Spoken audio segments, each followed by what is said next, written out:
성탄의 아침입니다. 우리 주변에 계시는 분들과 함께 성탄 인사 함께 나누어 보겠습니다. 메리 크리스마스. 메리 크리스마스. 기쁜 성탄의 아침입니다. 어제도 보고 오늘도 보고 어제 저녁에도 봤는데 몇 시간 지나고 나니까 또 여러분을 만나게 되네요. 좋으시죠? 네. 같이 살 날이 이제 머지 않았습니다. 네. 어디서 같이 살아야 될까요? 하나님 나라 천국에서 예비하신 곳에서 다 같이 살게 될 겁니다. 그날을 소망하시면서 믿음의 승리를 하시기를 바라고 또 오늘 이 땅 가운데 평화의 왕이 되셨는데 공교롭게도 육신의 몸을 입고 오셨어요. 사람의 몸을 입고 오셨는데 그분이 하나님의 아들이시잖아요. 예수 그리스도의 그 인자하심 또 우리 가운데 오신 그분의 마음을 잘 발견하여서 남은 인생이 주님 나라를 위하여서 아름답게 사용되어지고 쓰여지는 저와 여러분과 우리 사랑하는 자녀들 다 되시기를 주님의 이름으로 부탁드립니다. 좀 재밌는 이야기부터 시작을 한번 해볼까요? 여러분 성탄 시즌이 되면은 아이들이 기다리는 너무너무 소중한 분이 계세요. 제가요 이거를 이야기를 드려야 될지 아이들이 실망을 하게 되지는 않을까 여러 가지 생각이 드는데 해보겠습니다. 여러분 아이들에게는 그 기다림의 대상인데 부모님들에게는 반갑지 않은 대상입니다. 지금도 뭐 어디서부터 출발을 했는지는 잘 모르겠어요. 그 루돌프를 타고 굴뚝을 통과해서 실내 안으로 들어오면은 커다란 양말이 하나 걸려 있는지 몇 개가 걸려 있는지는 잘 알 수가 없습니다. 그런데 그 양말에 선물을 넣고 가는 어떤 한 할아버지 때문에 우리 부모님들은 골치가 아프다 이런 이야기들을 많이 하더라고요. 그 미국 콜로라도에는요 그 북미 한국 우주 방위 사령부가 있다라고 합니다. 나중에 여러분 돌아가셔서 제가 들려드리는 이야기를 잘 기억하셔서 한번 찾아보시기를 바랍니다. 크리스마스 이브에 산타의 뒤를 추격하는 일이 생겼대요, 세상에.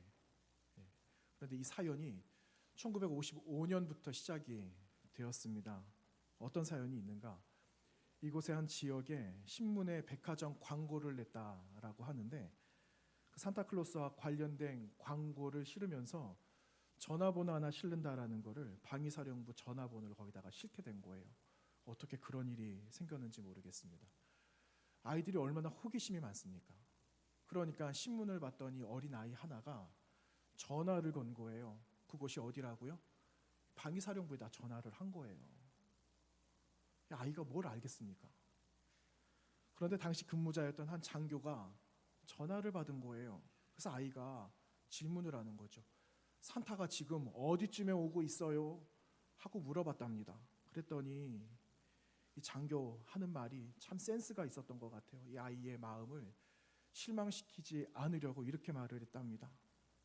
지금 레이더상에 북극을 지나 남쪽으로 지금 오고 있어. 이렇게 말을 했다라고 하죠. 그런데 한술 더 뜬 사람이 있어요. 누구냐 하면 이를 본 부하 장교가 일을 하나 저질렀어요. 어떤 일을 저질렀는가? 항공기 상황을 파악을 해야 되거든요. 미국 국내로 들어오고 있는 이 모든 항공기 파악을 해가지고 보드에다가 올려놔야 되는데 거기다가 무엇을 올려냐면은 산타클로스 썰매를 거기다가 갖다 딱 하니 붙인 겁니다. 그래서 이 방위사령부는요 성탄 시즌이 되면은 산타를 추적하고 있습니다 라는 광고를 해마다 올리는데 올해 68년이 됐대요. 올해 68년. 여러분 나중에 댁에 돌아가셔서 NOARD 이렇게 약자를 치시면 이게 북미 방위 사령부거든요.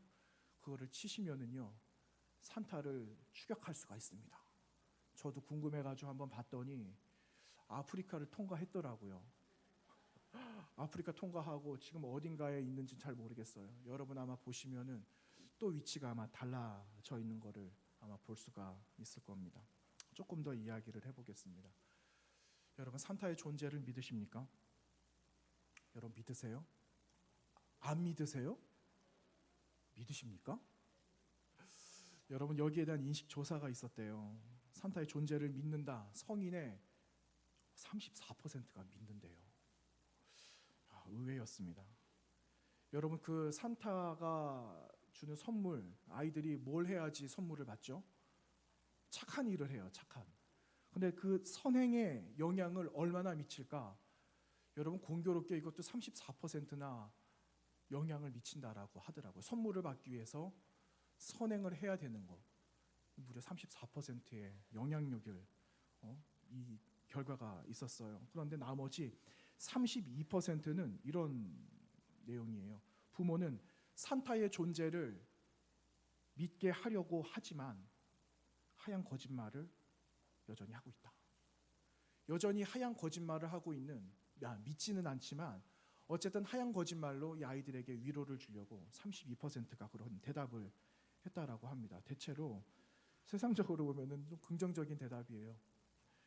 여러분, 아이들의 반응은 어떨까요? 이제 큰일 났습니다. 이제 아이들이 실망할 수도 있는데 우리 아이들은 귀를 좀 닫고 있어야 될 것 같아요.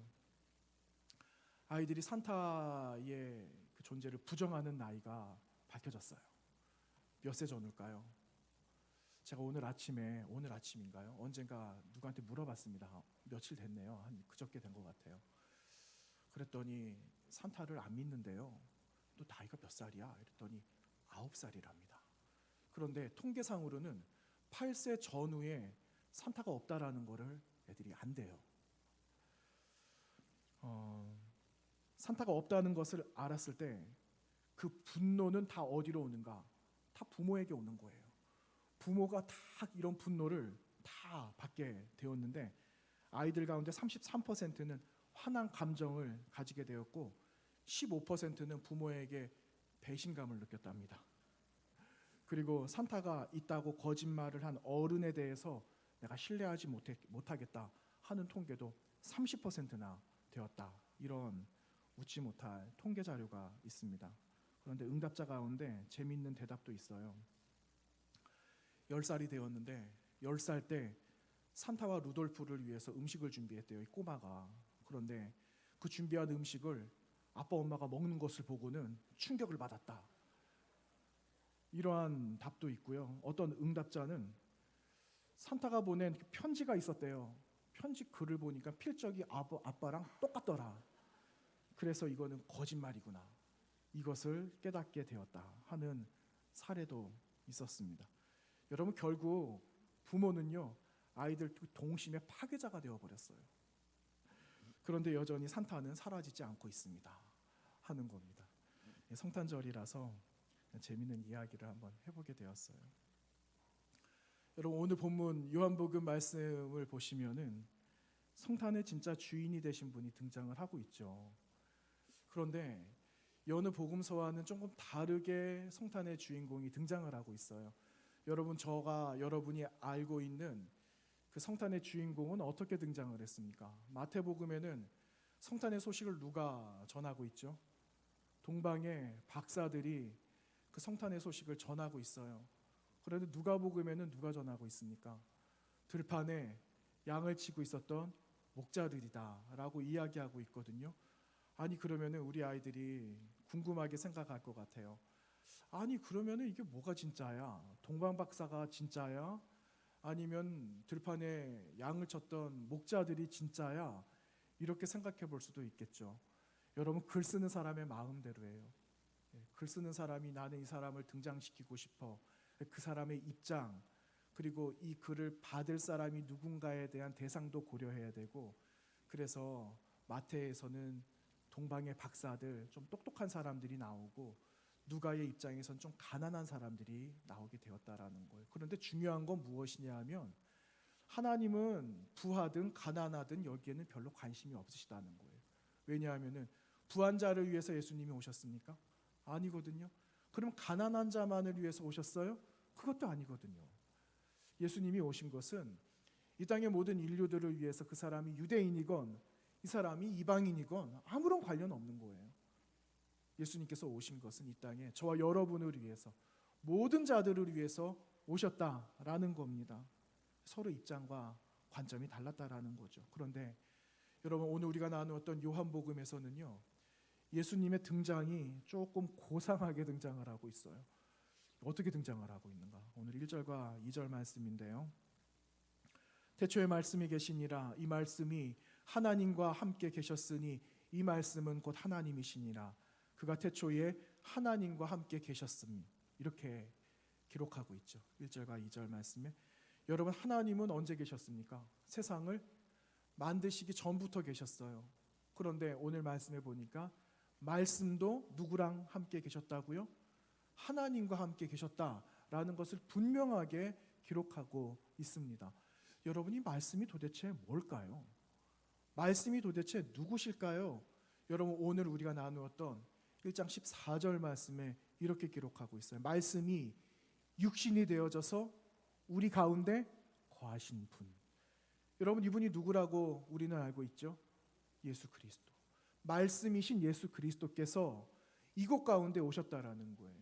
말씀이신 예수 그리스도께서 세상을 처음 하나님이 만드시기 전부터 말씀은 그분과 함께 계셨고, 때가 이르러서 말씀이신 예수 그리스도께서 오늘 이곳에 여러분 가운데 오셨습니다 하는 것이 복음이며 오늘 여러분에게 들려주시고자 하시는 메시지입니다.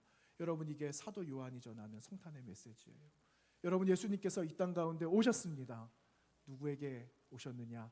여러분을 위해서 오셨어요. 나에게, 나 때문에, 나 스스로 살아갈 수 없어서, 나 혼자 이 세상의 모든 질문 다 짊어질 수 없기 때문에, 문제의 근본을 해결할 수 없기 때문에 예수님은 이 땅 가운데 오셨다라는 것이 오늘 성탄의 메시지입니다. 그런데 더 중요한 게 있어요. 여러분, 예수님께서 왜 우리 같은 사람 때문에, 나 같은 사람 때문에 사람의 몸을 입고 오셨느냐는 겁니다. 여러분, 성경에는 많은 이야기를 하고 있어요. 그런데 이 모든 말씀 가운데 한 구절 말씀을 한번 뽑아보세요. 여러분, 가장 사랑하는 말씀이 어떤 말씀이세요? 온 세계 사람들에게 당신이 사랑하는 성경 하나님의 말씀 한 구절을 뽑아보세요 했더니 세상 사람들이 어떤 말을 했는지 아십니까? 요한복음 몇 장 몇 절을 이야기했을까요? 3장 16절을 이야기했어요. 온 세계 사람들이 요한복음 3장 16절 그 한 절의 말씀을 너무너무 내가 사랑하는 말씀입니다 라고 그렇게들 온 세계 사람들이 그렇게 이야기를 했답니다. 예수님께서 바로 그와 같은 이유 때문에 저와 여러분 가운데 오셨습니다. 여러분, 요한복음 3장 16절 말씀 어떻게 기록하고 있습니까?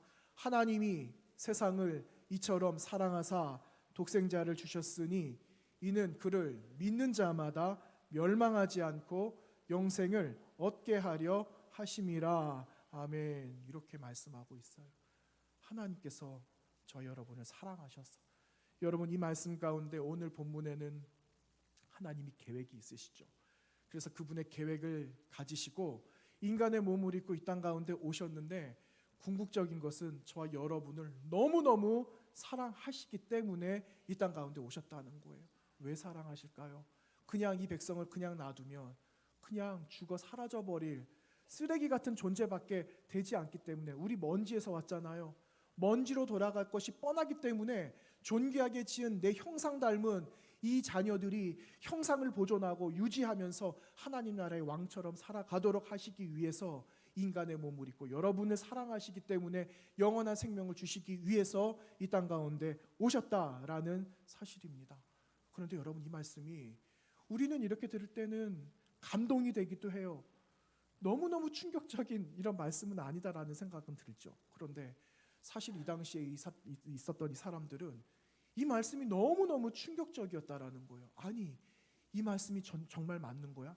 이 메시지가 정말 맞는 거야? 진실이야? 정말 그렇단 말이야? 믿어도 되는 거야? 할 정도로 사람들은 충격이었다라는 거예요. 왠지 아세요? 여러분, 이런 배경이 있어요. 이런 주장을 하는 사람들이 있었습니다. 여러분, 요한의 입장에서는 요한이 세상을 보니까 어떻게 보이는가? 여러분, 지금 우리가 있는 곳은 환합니다. 그런데 영적으로 세상을 들여다보면은 환하지 않아요. 영적으로 세상을 들여다보면은 암흑과 같은 거죠. 사도 요한도 그와 같이 본 거예요. 세상을 보니까 어두운 뿐이더라. 그런데 오늘 말씀 9절에 무엇이 왔다라고 기록하고 있죠? 빛이 왔다라고. 그런데 그냥 빛도 아니고 참 빛, 참 빛이 우리 가운데 내려왔다라는 그 말씀을 하고 있어요. 그냥 이런 촛불도 아니고 이 모든 근본 어두움을 다 사라져 버리게 할 만한 참 빛이 왔다라는 것을 사도 요한께서 증거하고 선포하고 있는 거예요. 그러면 됐죠. 이거를 믿으면 되죠. 그런데 어떤 사람들은요, 이렇게 말을 한다니까는요. 당신들이 이 거룩한 영인 참 빛을 당신들에게 품는 거 오케이, 좋아요. 그런데 당신들이 구원을 받으려면 신령한 무언가 경험을 해봐야 됩니다. 이렇게 말하는 사람이 있었다는 거예요. 여러분, 우리가 구원을 어떻게 받습니까? 무슨 신령한 은사를 받으면 구원을 받습니까? 여러분, 예전에 여러분 알파코스 하셨잖아요. 그런데 거기에 얼마나 많은 기적들이 일어나요. 여러분, 살아가는 일상 가운데 많은 기적들이 일어나잖아요. 그러면 그 사람만 구원 받습니까? 아니에요. 여러분, 우리가 구원받는 유일한 방법은 한 가지밖에 없어요. 뭐라고요? 예수 그리스도를 믿는 믿음이에요. 그런데 그 믿음으로 구원을 받는 건데 엉뚱한 소리를 하고 있는 거예요. 그러니 사도 요한께서 분명한 것을 바르게 잡아주시고 당신들이 헷갈리고 당신들이 오류에 빠질 만한 이 모든 일들을 수정해 주시고 올바르게 말씀해 주시기 위해서 누가 직접 오셨는가? 말씀이 되시는 로고스, 유일한 우리의 진리가 되시는 예수 그리스도께서 사람의 몸, 당신과 똑같은 몸을 가지고 이 땅 가운데 오셨습니다. 그분의 말씀을 들으십시오. 이렇게 말씀을 하니까 여러분, 사람들이 어안이 벙벙하게 된 거예요. 사람들이 너무너무 충격적인 거죠. 여러분, 너무 충격을 받으면 사람들이 어떻게 됩니까? 말문이 닫혀버려요. 더 이상 말을 못하는 거죠. 하지만 사도 요한께서 선포하고 계시는 그분의 말씀, 그분이 육신이 되어져서 우리 가운데 오셨다라는 그 사실을 받아들일 그 사람들은 여러분 이제 어떻게 될까요? 이제는 그분의 백성으로 살아가게 되는 거예요. 요한 사도께서 요한복음 20장 저 말미에 가서 이 말씀을 기록하고 있는 목적을 밝히고 계시는데 여러분, 우리가 지금 알고 있는 이 말씀과 똑같은 말씀을 마지막에 한 번 더 이렇게 고백하고 계십니다. 요한복음 20장 31절 말씀. 너희로 예수께서 하나님의 아들 그리스도이심을 믿게 하려 함이요 또 너희로 믿고 그 이름을 힘입어 생명을 얻게 하려 함이다. 이렇게 요한 사도께서 요한복음을 쓴 이유를 말씀하고 있어요. 그러면 여러분, 마지막 날이 가까워 오고 있어요. 믿음을 지켜야 됩니다. 혼란스러운 수많은 말들 가운데 현혹되지 마십시오. 그분이 우리 가운데 육신으로 오셨어요. 그분을 따라가야 합니다. 하는 마음으로 당부하고 있는 겁니다. 여러분이 여러분 요한복음을 기록한 요한 사도께서 이 요한복음을 언제 기록하셨냐면은 그의 인생 말년에 기록하셨어요. 여러분, 맨 마지막에 기록한 서신서 하면은 여러분 성경 맨 끝에 등장하는 하나의 서신서가 있죠. 어떤 말씀이 있습니까? 요한 계시록의 말씀이 있어요. 그런데 요한 계시록에 그 말씀을 요한 사도께서 유배지에서 마지막 말년에 마지막으로 쓰신 서신이었거든요. 그런데 그 말씀에서 누가 복되는가? 이 말씀을 듣고 읽고 그리고 기억하는 사람들, 이 사람들이 복되다라는 그 말씀을 선포하시면서 마지막 시대에 당신들을 힘들고 어렵게 현혹시킬 만한 일들이 있거든 절대로 현혹되지 말고 말씀이 육신이 되어져서 당신 가운데 오신 예수 그리스도를 믿고 붙드세요 하는 강력한 메시지를 우리에게 주고 계시는 겁니다. 이것을 그때 당시에 오늘 2000년이 훨씬 지나 오늘 여러분들에게도 당부하고 있는 말씀입니다. 사랑하는 여러분, 마지막이 가까워 올수록 말씀이 육신으로 우리 가운데 오신 예수 그리스도, 십자가에 달리셔서 저와 여러분을 위해서 생명을 다하시고 지금도 하나님 우편에 계신 그 예수 그리스도를 믿고 따라가는 성도 여러분 되시기를 주님의 이름으로 축원합니다. 여러분, 이제 우리의 결정이 남았어요. 우리는 그동안 4번의 대림절을 맞이하고 오늘 5번째 성탄절을 맞이했거든요. 성탄절을 여기까지 오기까지 동일한 주제들이 계속해서 반복이 되었는데 이젠 그 수많은 말씀들을 들었는데 이제 어떻게 새로운 출발을 할 것인가 하는 거예요. 여러분, 새로운 시즌이 다가왔는데 새로운 시즌의 출발은요 성탄절부터 시작하는 거예요. 여러분, 아직 2023년도 끝내려면 아직 일주일 남았거든요. 교회력의 처음 시작은요 대림절로부터 시작을 해요. 여러분, 새해를 맞이한 거예요. 쉽게 말하면 영적인 새해를 여러분 맞이하신 거예요. 그런데 아무런 결단 없이 맞이한다? 이건 있을 수 없는 거 아니겠어요? 그래서 오늘 여러분 성탄을 맞이하는 오늘 이 아침에 우리가 두 가지만 함께 결정하기를 원합니다. 첫 번째는 여러분 진리를 따르셔야 됩니다. 여러분 진리가 누구실까요? 예수 그리스도죠. 진리이신 예수 그리스도를 따르시는 저와 여러분 되시기를 바랍니다. 여러분 거기에는 순종이 필요해요. 진리를 따라가려면은 이것저것 주변의 모든 여건들 다 내려놔야 되는 거예요. 진리만 바라보고 진리만 생각하고 그래야지만 목적지까지 갈 수가 있는 것 아니겠습니까? 여러분 창세기 12장에 보면은 여러분 잘 아시는 분이 한 분 등장하세요. 그분은 아브라함이라는 분이에요. 그런데 12장에서 하나님께서 아브라함을 만나시면서 이런 말씀을 하시잖아요. 너는 너의 고향과 친척과 아버지의 집을 떠나 내가 내게 보여줄 땅으로 가라 이렇게 말씀하세요. 여러분 여기서 두 개의 동사가 등장하고 있어요. 첫 번째 동사는 떠나라. 그리고 두 번째 동사는 가라 이거예요. 떠나고 가라. 여러분 하나님께서 아브라함에게 보여주신 그리고 이르신 그 땅은요 가나안이라고 12장 5절 말씀에 기록하고 있거든요. 그런데 눈여겨볼 것은 아직 아브라함이 믿음의 조상이 되기 전이라는 거예요. 그의 이름이 아브라함으로 바뀌게 되잖아요. 그런데 아직 아브라함으로 바뀌지 않은 아브람 이렇게 하나님은 그를 부르고 계시는 것을 볼 수가 있어요. 다시 말하면은요, 그는 처음 하나님을 만난 것밖에는 없어요. 말씀을 받은 것밖에는 없다라는 겁니다. 그런데 어떻게 떠날 수 있을까요? 어떻게 갈 수가 있겠습니까? 그런데 여기에는 비밀이 있어요. 여러분 12장 1절에 보시면은 이렇게 기록하고 있거든요. 처음에 여호와께서 아브라함에게 이르시되 이렇게 말씀하고 있어요. 하나님께서 아브라함에게 말씀하셨습니다 하는 그 말씀이 12장 1절에 기록되고 있는데 여러분 이르셨다, 말씀하셨다 이 말씀의 내용은요 이런 거예요. 명령은 누가 받았어요?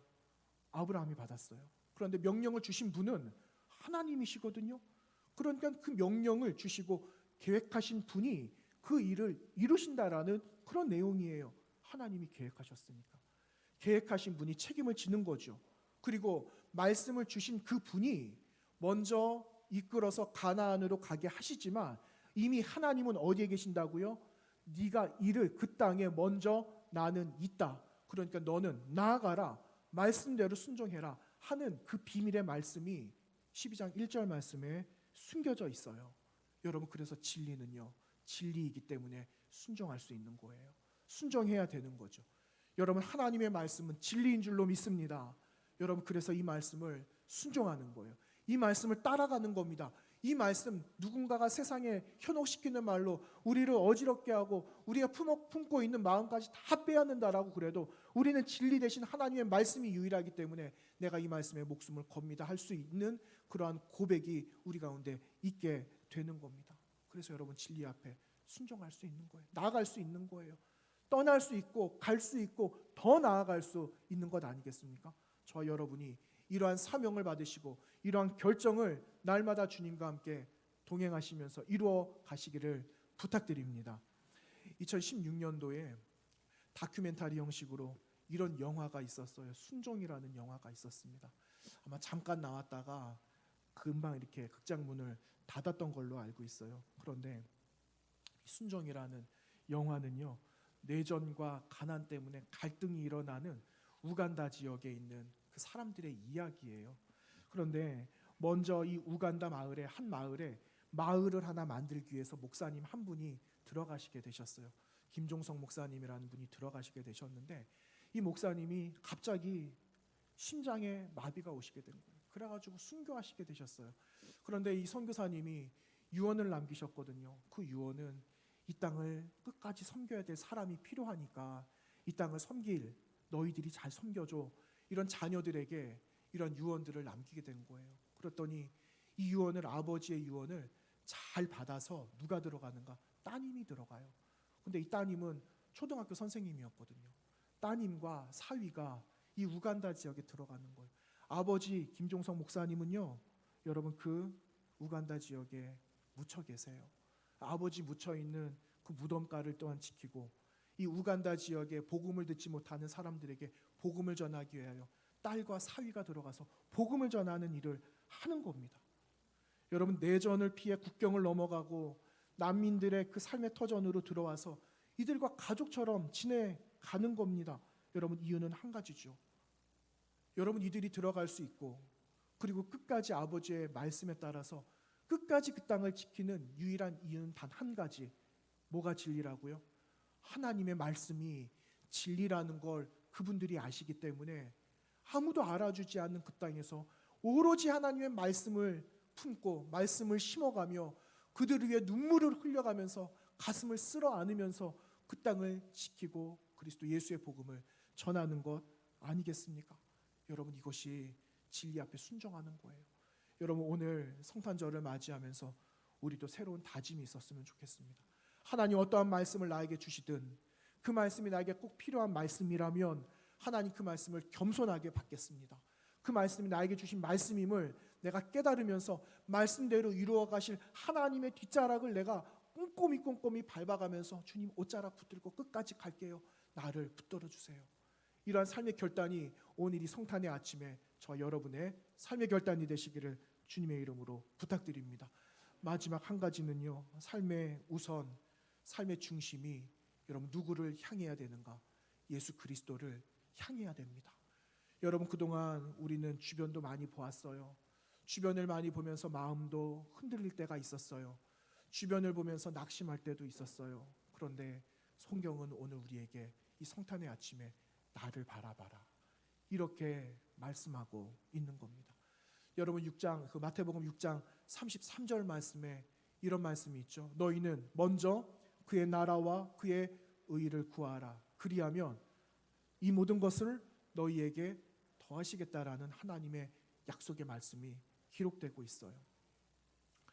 8살 피가 마르지 않는 이 혈우병을 앓고 있는 아이가 있었습니다.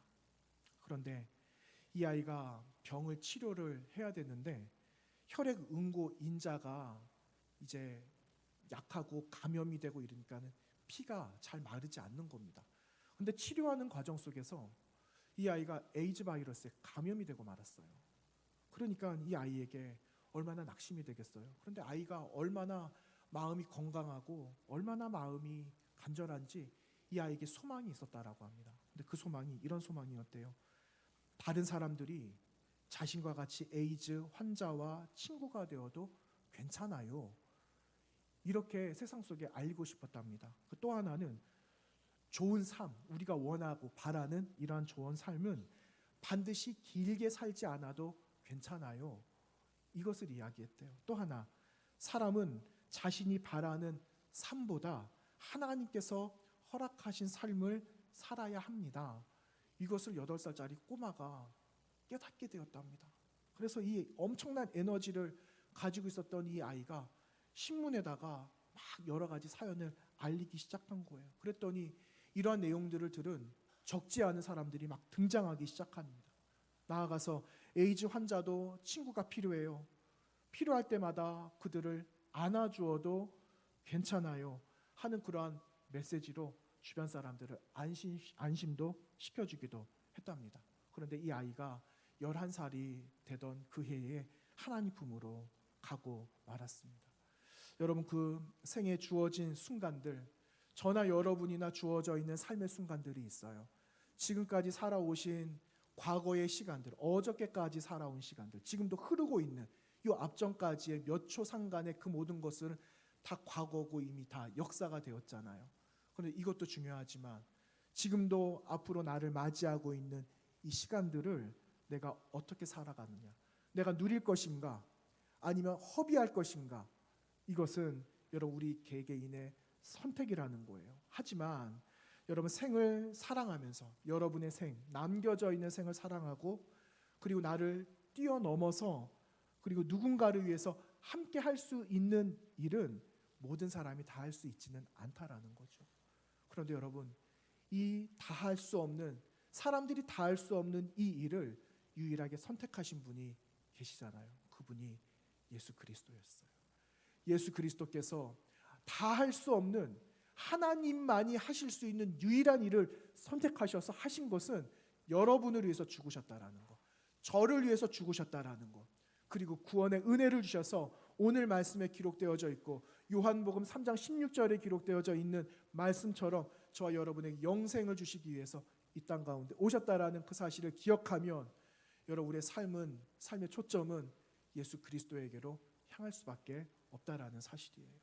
여러분, 그 사실을 기억하시고 여러분, 오늘 이 아침 성탄의 이 아침에 나의 삶의 다짐이, 여러분의 삶의 다짐이 되시기를 간곡하게 부탁을 드립니다. 여러분, 예수 그리스도 진리 되신 분을 따라가십시오. 그리고 유일한 내 삶의 목적과 본향이 되고 삶의 중심이 되시는 그리스도 예수를 바라보시면서 믿음으로 승리하시는 나날이 되시고 이 귀한 성탄의 아침을 맞으시기를 주님의 이름으로 축원합니다.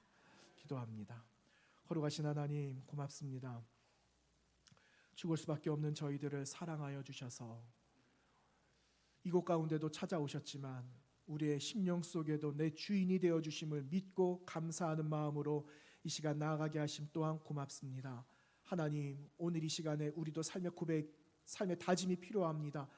주님 진리 되신 그분을 따라가는 삶이 되도록 인도하여 주시고 주변을 바라보지 않고 내 삶의 목적이 그리스도 예수임을 알도록 인도해 주셔서 끝까지 본향을 향하여 믿음으로 승리하는 주의 거룩한 성도들의 삶이 되도록 인도하여 주시고 오늘도 흩어져서 예배하고 있는 수많은 주의 성도들에게도 동일한 소망과 희망이 또한 저들의 고백이 되게 하여 주시옵소서. 예수님 거룩하신 이름으로 기도하옵나이다. 아멘.